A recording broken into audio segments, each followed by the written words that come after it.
اعوذ باللہ من الشیطان الرجیم بسم اللہ الرحمن الرحیم۔ مومنین، ماہ رجب کے حوالے سے کہ یہ مہینہ پروردگار عالم کی برکت اور رحمتوں میں سے ایک مہینہ ہے کہ کوئی بھی مہینہ اس مہینے کی فضیلت اور عظمت کا مقابلہ نہیں کر سکتا۔ خود رسول اسلام صلی اللہ علیہ وآلہ وسلم کا ارشاد گرامی ہے کہ حضرت نے فرمایا کہ یہ مہینہ بہت بڑی عظمت اور فضیلت کا باعث ہے، اور نیز یہ بھی ارشاد فرمایا کہ جو بھی اس میں ایک روزہ رکھے گا وہ غضب الہی سے محفوظ رہے گا، اور یہ کہ جنت کے دروازے اس کے لیے کھول دیے جائیں گے۔ امام جعفر صادق نے سے بھی قول ہے، اور امام موسی کاظم علیہ السلام کی حدیث یہاں ہمارے سامنے ہے کہ حضرت فرما رہے ہیں کہ جو اس مہینے میں ایک روزہ رکھے گا پروردگار عالم اس پر جہنم کی آگ کو 1 سال کی مسافت پر قرار دے دے گا، اور کوئی بھی مہینہ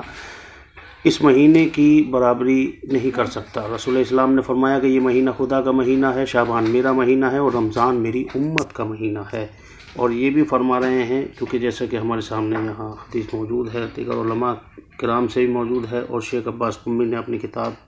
مفاہات الجنان میں بھی اس بات کو رقم کیا ہے کہ یہ فرما رہے ہیں کہ اگر کوئی اس مہینے میں 3 روزے رکھے تو جنت اس پر پروردگار عالم لازم اور واجب قرار دے گا، ایسی جنت کے جس میں دودھ کی نہریں اور شہد یعنی زیادہ سفید اور شہد سے زیادہ شیریں نہریں بہہ رہی ہوں گی اس نہر میں۔ اور یہ چونکہ رجب ایک نہر کا نام ہے جو امام موسی کاظم علیہ السلام کا یہ قول ہے کہ حضرت نے فرمایا کہ جو اس ماہ میں ایک روزہ رکھے گا پروردگار عالم اس پر جہنم کی آگ کو 1 سال کی مسافت سے دور کر دے گا، یعنی 1 سال کی مسافت کے برابر کر دے گا، اور جو ان ایام میں 3 روزے رکھے گا پروردگار عالم اس پر جنت کو لازم قرار دے گا، اور اسے ایسی نہر سے سیراب کرے گا کہ جو جنت میں رجب کے نام سے مشہور ہے، کہ جو شہد سے زیادہ شیریں اور دودھ سے زیادہ سفید ہے۔ امام جعفر صادق علیہ السلام سے منقول ہے کہ آپ نے فرمایا کہ میں نے اپنے جد کے بارے میں یہ ارشاد فرمایا ہے، یعنی جد رسول اللہ صلی اللہ علیہ وسلم سے یہ سلسلہ روایت میں جا کر ملتا ہے، حدیث کا سلسلہ ملتا ہے کہ حضرت فرما رہے ہیں کہ رجب میری امت کے لیے استغفار کا مہینہ ہے، بس اس مہینے میں زیادہ سے زیادہ طلب مغفرت کرو، خدا بہت بخشنے والا اور مہربان ہے۔ رجب یہی وجہ ہے کہ اس مہینے میں کثرت تسبیح الہی میں انسان مشغول رہے اور یہ کہے تاکہ اسے اپنے گناہوں کی مغفرت اور گناہوں کا بخشا جانا نصیب ہو۔ اس لیے یہ ذکر آیا ہے روایت میں کہ استغفر اللہ و اسألہ التوبہ، یہ ذکر جو ہے وہ بار بار پڑھے۔ اور اسی طرح ابن باویر نے معتبر سند کے ساتھ سالم سے روایت کی ہے کہ انہوں نے کہا کہ میں جب امام جعفر صادق کی خدمت میں حاضر ہوا تو رجب کا مہینہ تھا، حضرت نے فرمایا کیا تم نے اس مہینے میں کوئی روزہ رکھا ہے؟ جیسے ہی مجھ سے یہ حضرت نے سوال کیا میں نے کہا نہیں، میں نے انکار کیا۔ آپ نے فرمایا کہ تم کس قدر ثواب و اجر سے محروم رہ گئے، کیا آپ کو معلوم نہیں ہے کہ اس مہینے میں روزہ رکھنا بہترین اجر کا باعث ہے اور بہترین ثواب کا باعث ہے؟ اور پھر یہی روایت کے جملے ہیں کہ جو میں آپ کے سامنے بیان کر رہا ہوں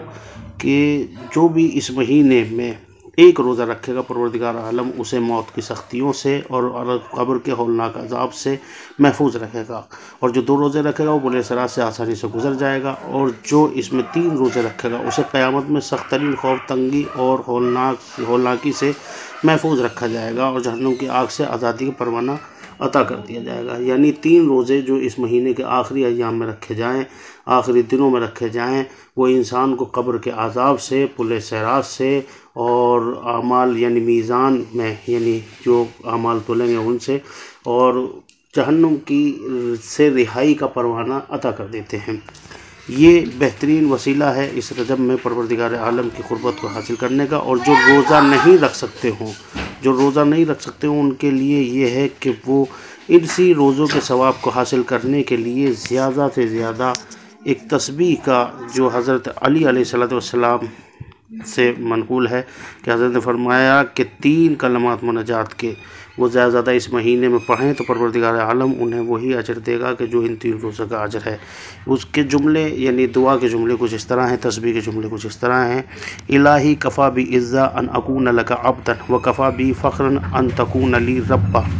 انت کما احب فاجعلنی کما تحب۔ ہم دعا گو ہیں پروردگار عالم ہمیں زیادہ زیادہ اس مہینے میں پروردگار اپنی قربت اور اپنی عبادت اور لطف عبادت کو حاصل کرنے کی توفیق عنایت فرمائے۔